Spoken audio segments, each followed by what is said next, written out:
What is a biblical sign? Welcome to Bible on the Go, Dr. Dan. 3 signs in Revelation. You know, Revelation has many interesting things that John saw. That's kind of crucial because he actually saw them. And he tells us the meaning of things right away. For example, we see lampstands and angels, and we're quickly told by John, like the minute he tells us about it, that it's the lampstands for the churches, or represents the churches, and the angels are the messengers. Later on, we're told about the 144,000 and all the tribes, the 12 tribes of Israel that they come from, and then this calls for wisdom. It's the number of a man. Later on, it says this calls for wisdom. It's the number of man. It's 666, and we're like, oh, what is that, right? And so those are things that are explained throughout the book of Revelation. I love the book of Revelation. I even wrote a book about it, and it's in the description. But I digress. Let me tell you this: the word for sign, symeon, is in Revelation 3 times. 2 times in chapter 12 and 1 time in chapter 15. And in each of these places, they're particularly used because it's different from the actual things he saw that he just told us what they were, to what he introduces as a sign. So he understood as he was seeing these things that it was a sign, it was a story being told.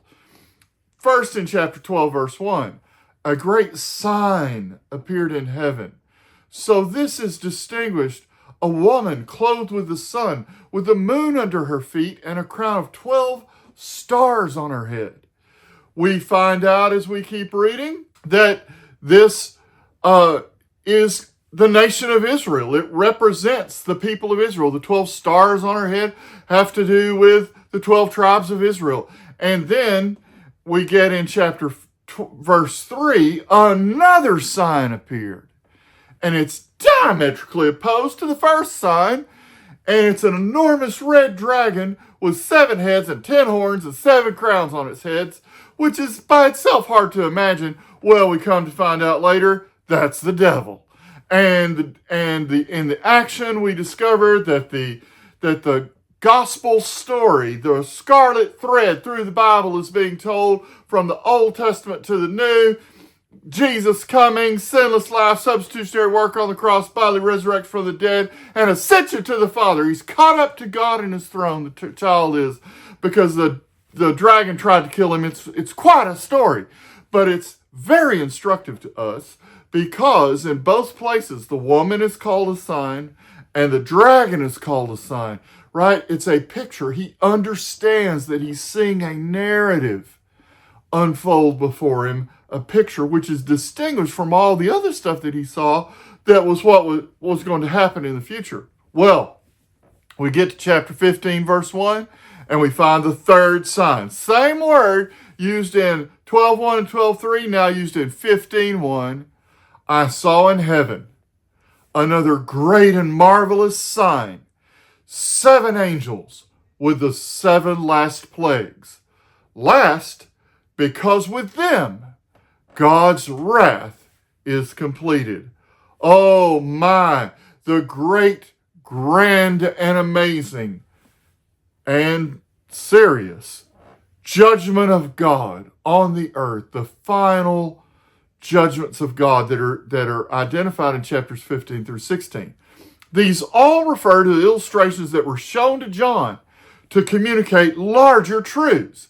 In the case of the first 2, it shows the basic story of the Old Testament and the New Testament, the prophecies about Jesus and the gospel, the good news, and the last one is to illustrate the final just judgment of God.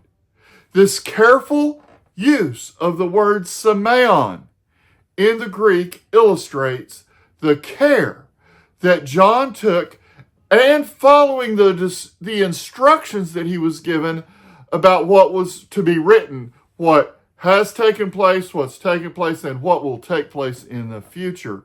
And you can find out about it all in the book of Revelation.